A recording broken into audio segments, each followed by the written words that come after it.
c'est un peu vieux quand même. Tu m'étonnes.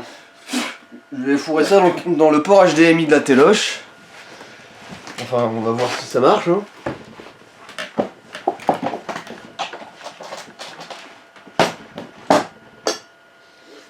On va dire que ça marche.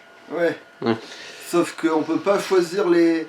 Ah merde, c'est un random Select. Ouais. Heureusement que je parle mieux anglais que toi. Hein. Ouais, super. Je sais même pas ce que ça veut dire. Ah merde, on est coincé sur le perso qui est... Ouais, non, c'est le tien, celui-là.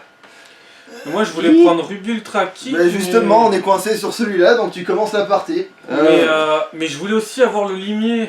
Je peux pas avoir le limier de Game of Thrones? Ah bah c'est un par perso, hein, donc du coup, faudra attendre que tu passes le coche.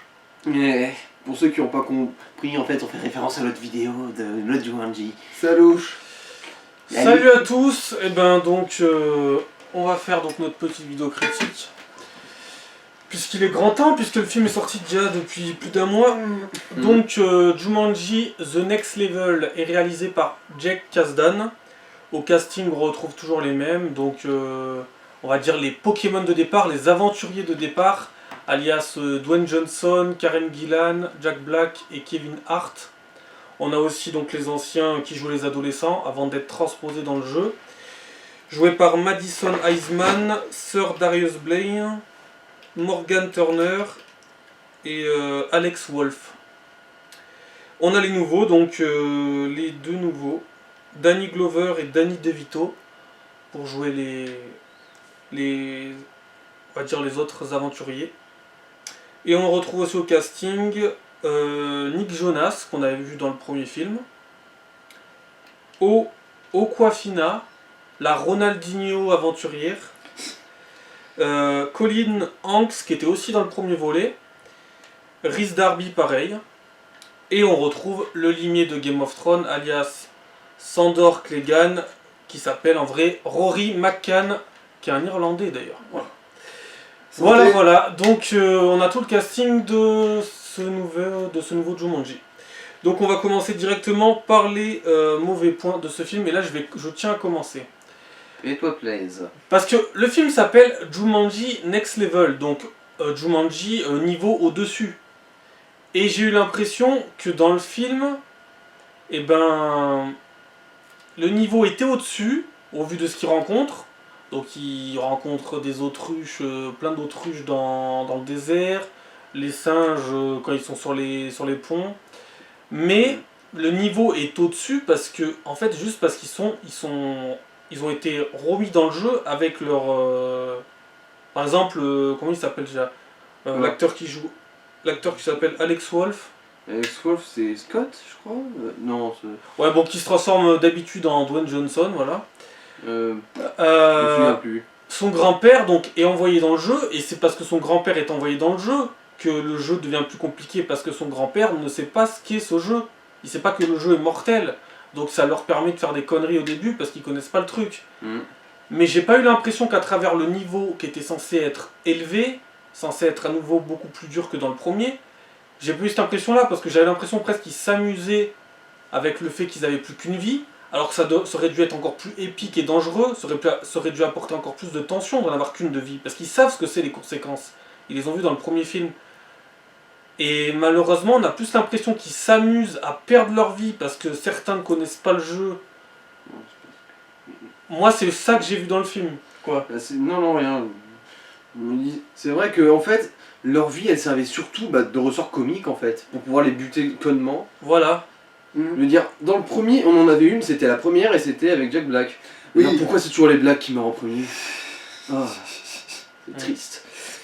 Mais au moins, il y en avait qu'une ou deux.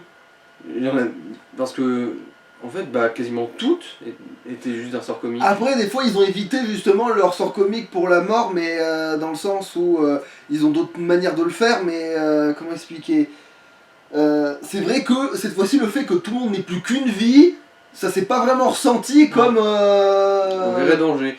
Ils en ont parlé genre pendant 20 secondes et ensuite...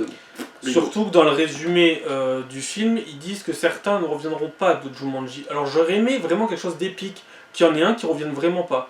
Genre un adolescent, ça aurait eu plus d'impact qu'un ado revienne pas du jeu plutôt que ça soit un des deux grands-pères du film qui revienne pas.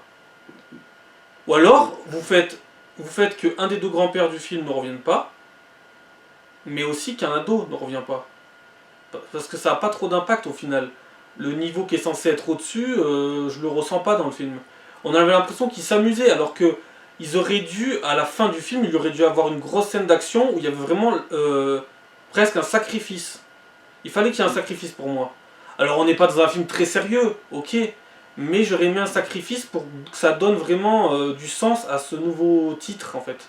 À ce next level quoi. Et que ça donne aussi de l'importance pour un troisième film en plus. Voilà. Moi, ce que je pourrais déplorer, avant de commencer par les défauts, c'est que il soit pas allé plus loin dans le changement de genre. En gros, au début, on voit que la console est cassée, mais du coup, ce que je trouve dommage, c'est qu'il soit pas allé un peu plus loin, genre en faisant glitcher le jeu, vous savez. Mais c'est un peu ce qui arrive quand même, mais d'ailleurs je trouve que c'est une drôle de facilité d'ailleurs si je devais dire Ouais, ça. mais Moi, mais bon. vraiment très peu, hein, je veux dire, la seule différence, enfin le seul vrai problème que le jeu a fait, c'est échanger les personnages. Mais à part ça, je veux dire, genre glitcher le jeu, voir les ennemis se décaler, genre voir des bugs graphiques et compagnie, ça j'aurais trouvé ça un peu plus marrant. Et là au moins ça aurait été un moyen de faire de l'humour sans pour autant jouer sur les vies des persos principaux. C'est sûr qu'après, oui, nous on est bien placé pour savoir qu'un bug ça peut être un mourir de rire suivant certains cas, mais ouais, bon, peut-être que dans le film ils ont pas pensé, mais en fait moi justement ce que je disais c'est que ce que je trouvais justement par rapport à ça, justement que on a le fait qu'on peut changer de personnage, bon alors c'est un peu convenu, d'accord tout ça, mais c'est même pas vraiment ça qui m'inquiète, c'est que au début cette espèce d'eau verte, tu vois, il te le... Comme un danger. Voilà. C'est ça que ça m'a Ouais, étonné. Oui. Je me suis dit c'est un danger, mais en fait c'est un moyen de de faire de la monter. foudre Oui. dedans aussi. Oui, mais Oui, surtout c'est que ça. quand tellement ils échangent de corps la première fois, l'autre il est... en fait, disons qu'il y a un gars, il se retrouve dans le corps de Ultra Kick, disons à un moment donné. Et il a tellement envie d'essayer, déjà que j'ai l'impression qu'en plus le jeu il respecte plus ses propres règles parce que si elle est censée être aussi fumée, pourquoi l'autre elle peut pas sauter si haut, etc. Mais bon bref, j'ai pas l'impression En que gros, c'est pour envoyer un message du genre t'es destiné à être comme ça dans la vraie vie et certains ne sont pas destinés à être comme ça dans le jeu. Voilà, parce que toi tu sais, en fait tu sais mesurer ta force, pas les autres, donc du coup c'est ce qui fait que le personnage te va bien. Parce que tu sais quelle est la valeur de la force, et un peu le faible connaît la valeur de la force. Je veux bien qu'il y ait ce message, c'est pas de problème. Sauf que du coup ça fait bizarre que du coup ils se servent du corps super bien, puis d'un coup ils se vautrent. Alors qu'il arrive très bien à s'en servir en fait. C'est ça qui est bizarre en fait, t'as une sorte de... Ouais, c'est vrai que, en gros, au premier passage tout se passe bien, et au deuxième passage, il y a la branche qui se pète juste pour le faire chier quoi. Genre. Oui, en fait, peut-être qu'il force trop, justement, c'est pour le message qu'il a trop forcé, sauf que, justement, le personnage n'est pas censé avoir ce genre de problème, vu qu'il a l'air d'être fait pour le passage en question. Bah non. Ouais. Je chipote, mais j'ai l'impression que Moi des fois, aussi, ça surtout. change les règles parce que ça t'a envie que ça change les règles, quoi. Surtout là aussi, on va parler game design. Bah justement, au même endroit, alors il y a un item clé qu'il faut aller récupérer, qui est sur un arbre, entouré d'eau, qui n'est pas dangereuse. Du coup, il suffisait juste d'aller dans l'eau, de grimper à l'arbre et de prendre le fruit. Ou alors avec un personnage fort, quoi. Juste un personnage qui a la faiblesse de l'eau, quoi, c'est tout. Il n'y en a aucun qui a la faiblesse Mais de l'eau. voilà, donc oui, Du coup, effectivement. n'importe quel personnage pouvait aller juste là-bas, genre... Bon bah, de toute façon j'ai pied, je crois. Ah non, mais c'est ce que je disais, les règles, des fois, elles se... Juste comme ça, pour rien. On a l'impression que la difficulté elle avait légèrement augmenté dans le fait que on va dire que le méchant du film, joué par Rory McCann, des fois doutait d'eux, disait mais vous êtes bien les frères, je sais plus quoi là, les frères machin, ouais votre soeur machin. Là il y avait des questions un peu plus intelligentes de la part des persos du jeu, mais au final la difficulté, en plus même dans les bandes annonces ils disaient les règles changent, la règle change. Les règles du jeu changent, je sais pas quoi. Bah, le seul truc qui a vraiment changé, et le seul truc qui voulait faire que c'était une justification de Next Gen, comme tu disais, c'est le fait que le seul personnage qui avait pas de point faible s'en ramasse un, et en plus c'est juste pour le roster comique. Et encore, ce point faible, c'est un peu du foutage de gueule. Oui. En gros, le point faible qu'ils ont rajouté au Dr. Bravestone, je crois, Oui, c'est ça. Comme ça, c'est un Némésis qui s'appelle Cran d'arrêt.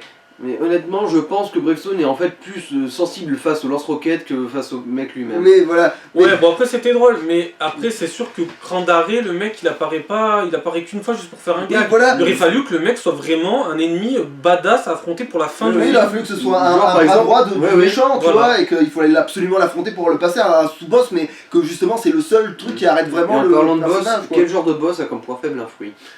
Bon, au moins c'était ça. Et surtout, il a même pas mangé, genre, genre, Ouais, bah. Moi j'aurais préféré que son point faible ça soit le feu comme dans Game of Thrones.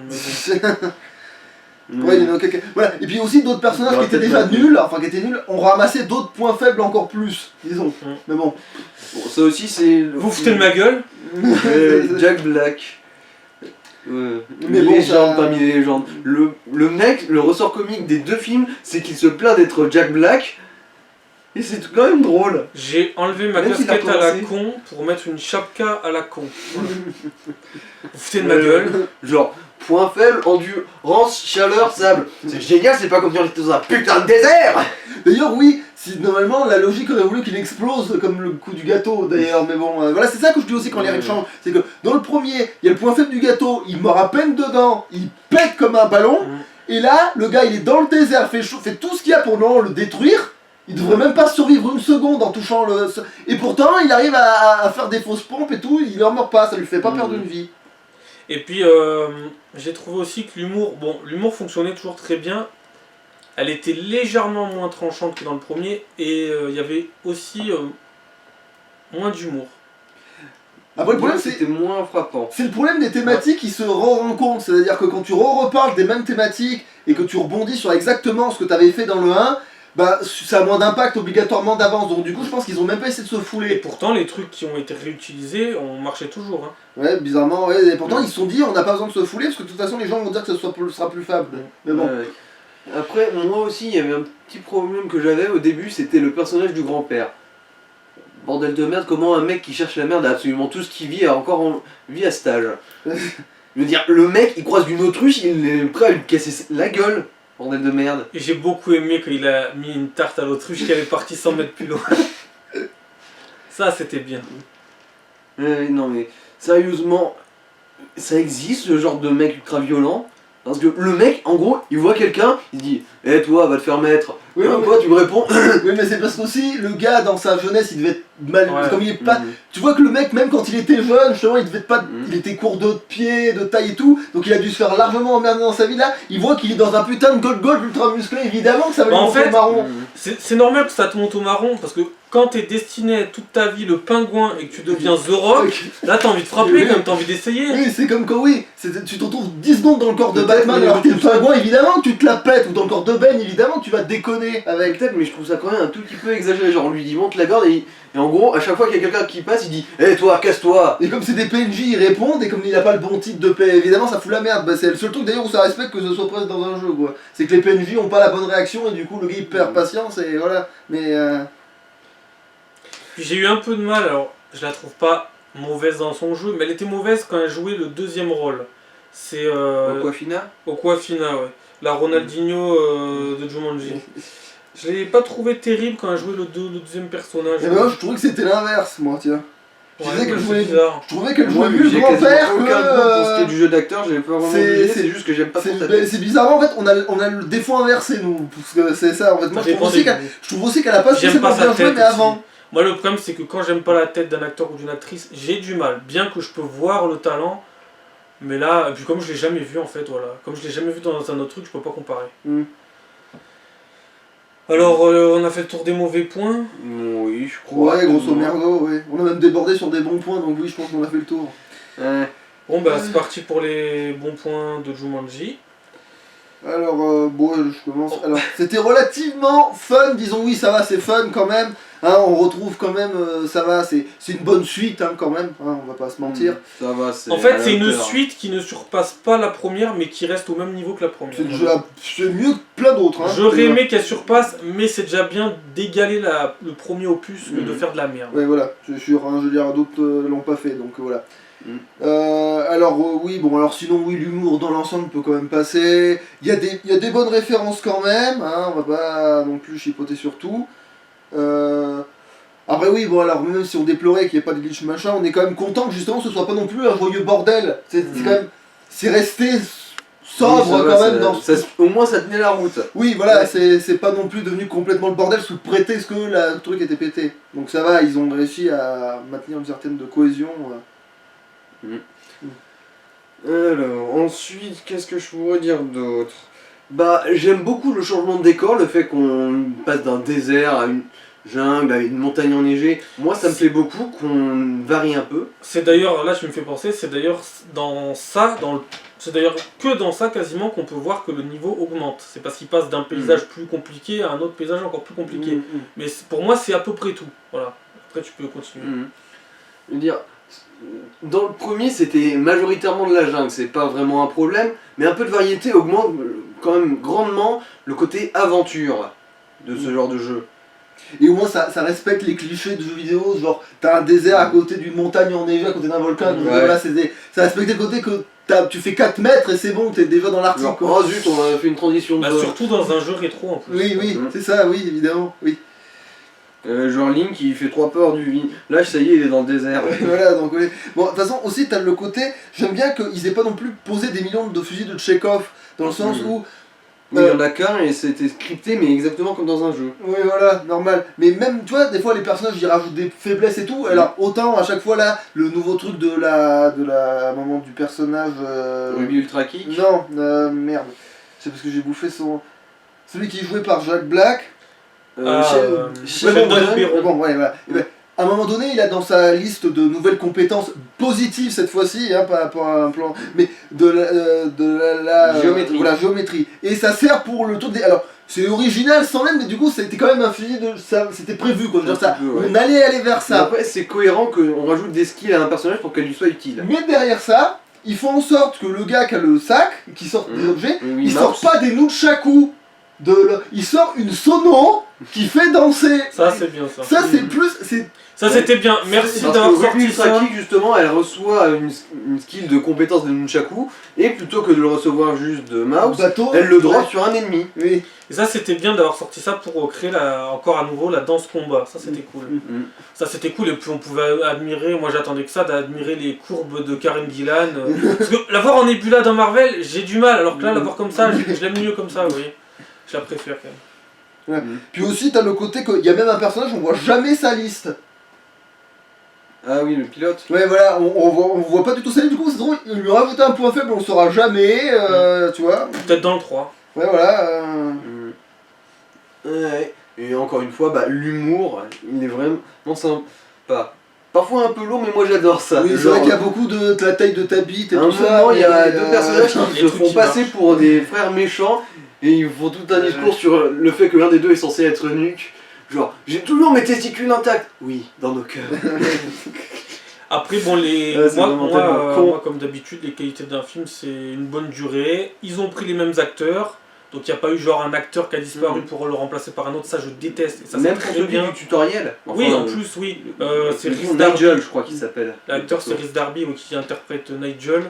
C'est parfait de faire ça, parce qu'au moins, là, il y a une vraie continuité. Je préfère largement ça que de perdre un acteur à chaque fois. Allez, pour revenir un peu sur l'humour, il y a une blague qui m'a fait mourir de rire, moi. En gros, c'est au début quand Nigel, justement, explique un peu la backstory, où il dit « Le méchant de ce jeu a tué vos parents, monsieur Bravestone. » Et les parents de Bravestone, en gros, c'est la même chose que Bravestone avec une moustache. C'est Dwayne Johnson avec une moustache collée. Voilà, Oui, bon, déjà, le fait que le méchant ait tué tes parents, c'est un cliché absolu, mais le faire comme ça, c'est vraiment un bras de rire. ouais. Après, il y a un truc, je l'ai pas mis dans les défauts et je ne savais pas si je devais le mettre dans les qualités, mais je vais en parler maintenant, du coup, je vais les appeler, je voulais en parler au milieu, ça m'a échappé. C'est que, il y avait un truc que il m'a semblé voir venir du long de tout le film, et comme justement il n'y a pas eu de sacrifice à proprement parler, comme on l'a dit, c'est complètement tombé à l'eau et je sais pas si ça me plaît ou si ça me plaît pas. C'est le fait que dans le 1 ils avaient introduit le fait que une sorte de bouche à bouche transférer une truc. Et j'aurais pensé justement que le sacrifice viendrait comme ça. Que c'était évident même, tu vois, que je vous dis, c'est gros comme une baraque, à un moment donné, t'en as un, il va manquer d'y repasser, là il y en a un, il va se sacrifier pour. Tu vois. Moi, j'aurais aimé qu'il y en ait un ado qui reste coincé dans le jeu. Après, moi, je me doutais qu'il n'y aurait pas vraiment de vraie mort. Enfin, il y en a une plus ou moins symbolique. Mais après, c'est un petit peu une des thématiques du film. Une des thématiques, déjà, c'était de s'affranchir un peu de cet avatar fantasmé qu'ils se sont créés, surtout le personnage principal avec Bravestone, et d'affronter un peu leur réalité. Mais il y avait aussi justement une symbolique du deuil entre les deux grands-pères, Milo je crois, Oui, ouais, c'est ça. qui lui de toute façon, vu son calme et sa volonté simplement de renouer avec son pote, on sentait bien qu'en gros il n'allait pas tarder à crever et que c'était plus ou moins pour ça qu'ils avaient renoué. Et Ouais, puis, après, Et pendant tout le film, ils apprennent justement à accepter l'idée qu'ils s'en aillent. J'aimerais finir Voilà. parce que du coup j'ai pas vraiment établi ce que je Dis-moi. voulais en venir. C'est que du coup, pourquoi je suis à la fois content et pas genre ça donne un neutre en fait. Pourquoi ça donne un neutre cette facette là. C'est que ce que j'avais pensé c'est qu'il y aurait un sacrifice mais qu'elle allait foutre le camp dans le vent parce que comme le jeu est censé être pété, il y aurait un glitch, comme tu disais, qui aurait fait revenir le personnage quand même après qu'on ait eu une scène d'émotion machin, tu vois. Et comme aucun de ces trucs là n'a été fait finalement, il n'y a ni eu un bon truc ni un mauvais truc, donc Ouais, finalement bon. ça neutralise Et le en truc. plus, quoi. Moi, ce que tu nous racontes là, ça me semble assez nul à chier quand même. Bon, vas-y. En tout cas, je vais pas interpréter ce personnage-là parce qu'il me saoule. Hein. C'est Ça, il est compliqué. C'est mon point faible. c'est- Alors, en gros, Mm. qu'est-ce que je voulais dire? Je sais plus. Alors, je suis content qu'il s'est repris Danny Glover parce que dans une précédente vidéo, je crois que c'était pour The Dead Don't Die, j'avais dit que ça faisait longtemps qu'on l'avait pas vu dans un film. Ouais. Donc, je suis content de le voir. En fait, il a suffi que je vous ma gueule pour qu'il apparaisse dans Ouais. plein de films. Mm. Ensuite, qu'est-ce qu'il y avait? Ah oui. Donc, oui. Je pense que Jumanji Next Level, c'était le moment pour vraiment faire qu'un personnage se sacrifie ou reste coincé dans le jeu. Parce que dans un troisième film, tu peux pas le faire ça. Il faudra que ça finisse bien pour conclure la trilogie. Tu pourras pas faire un truc comme ça. Après, je trouve que Jumanji de base c'est un peu trop léger dans le ton pour qu'ils aient vraiment une scène. Ou alors il aurait fallu le faire dans le Cette- premier, mais Voilà, dans le la premier, mort dans le deux, mais pas dans le métaphorique de Danny Glover, je trouve que c'est un bon compromis perso. C'est un bon compromis. Techniquement, c'est une mort en principe, mais d'une certaine manière aussi il est vivant. Un peu Mais comme j'aurais aimé- une carte vivante dans nos cœurs quoi. Mais j'aurais aimé les deux. Mais bon, après. Et puis donc on voit que la fin du 2, si ça suit pour un 3, ça sera donc. On aura Mhm. carrément l'univers de Jumanji dans le monde réel. Et là, on reviendrait justement aux racines de Jumanji, vu que c'était plus ou moins ça de base. le Et là, ça premier film. conclurait parfaitement la Mhm. trilogie. Et ce serait aussi marrant de voir les mecs rencontrer leurs avatars. ouais. Après justement en parlant de ça justement, ça me fait penser à rebondir sur un truc qui ressemble un peu. Disons que après, leur scénario du 3 ils le font comme ils veulent, ils sont lancés sur un truc, mais moi au début je pensais que quitte à faire une trilogie ou quoi, comme il y a une espèce de, pas de voyage dans le temps par rapport à Jumanji, mais le fait qu'un personnage peut être coincé très longtemps dans le jeu, puis réapparaître, tu sais que ça a des conséquences sur le fait que le gars avait disparu dans le 1 et que il y avait tout l'univers qui avait avancé sans lui, puis il est revenu dans l'univers et ça refait une toute autre direction. Je me disais que peut-être que le jeu il peut très bien, comme il est encore vivant normalement techniquement dans un autre espace-temps, que d'autres gens y jouent et qu'ils ont besoin de l'aide de ceux qui ont réussi à s'en sortir pour s'en sortir, tu vois. Dans Et les que- faits, pour ce qui est d'une gestion de timeline, Jumanji ça a jamais été très clair, même dans le premier. Oui voilà, du coup ça aurait pu marcher. Bon, ça aurait été bancal évidemment, mais c'est tous les trucs qui parlent de voyage dans le temps de toute manière. Mais Toujours. ça aurait quand même pu être tenté, c'est tout. C'est juste que je dis c'est regrettable que ça ait Dans jamais les été faits, tenté. c'est vrai qu'entre l'original et le remake, il y avait quand même un truc bizarre. Dans le premier, en gros, les premières personnes à jouer après, quand la partie finie, remontent le temps jusqu'à elle, et du coup, ceux qui ont repris la partie en cours de route se souviennent de rien. Et là, c'est. Tout le monde se souvient de tout. Mais en fait, aussi c'est à cause de ce qu'est le Jumanji de base, parce que Mm. en fait, le Jumanji c'est peut-être pas qu'un piège de mort, c'est peut-être aussi surtout un donneur de leçons en fait. Mm. Tu vois. Et du coup, en tant que donneur de leçons, la mort c'est pas son objectif premier, et du coup peut-être qu'il a jamais tué vraiment les gens qui se sont fait avoir Je te par parle le pas de Jumanji. mort, moi je te parle du fait que les enfants qui ont joué dans l'original, Mm. après ils se souviennent de rien. Oui, c'est ça, C'est mais ça qui ce est que je veux dire c'est que, bizarre. tu vois, même quand il était en mode jeu de plateau, Mm. avant de se transformer en... Il a peut-être capturé d'autres gens Ouais. qui s'en sont jamais sortis. C'est ça que je veux dire, c'est que c'est récupérer des gens qui ont toujours vécu dans le jeu Mais parce après, que... je pense qu'ils feront jamais très complexe. Hein. Je pense qu'ils Oui, feront un truc c'est très sûr, simple. vaut mais mieux c'est une éviter, idée ouais. que qu'aurait pu Ouais. être creusée, c'est tout, c'est Oui, juste oui, ce que oui. je dis, c'est mon avis, c'est tout. Donc on peut conclure par une note. Oui, hein. Il me semble que j'avais mis 8 dans le premier, moi, je crois. Et comme ils se valent, Du coup, oui, ouais, Ouais, je crois 8. qu'on est reparti pour un 8 8, global. Hein. ouais. Ouais. Franchement, allez le voir, c'est vraiment sympa. Bon, de toute façon, je crois qu'ils n'ont pas besoin de nous pour aller le voir, les gens. Là, Mm. ils vont y aller de toute façon, et ils y sont allés, je pense. Ouais. Mm. toute façon, ce film il était destiné à cartonner. Hein. De toute façon, ce genre de film. Le premier avait fait un carton, donc le deuxième fera encore mieux. Et puis voilà. Et puis ils feront Et j'ai hâte de voir le logiquement une troisième. trilogie. Donc vu qu'il est J'ai sorti en 2017, on l'aura peut-être pour 2021. Alors voilà, voilà. À la prochaine. Ouais. Ciao. Tchuss.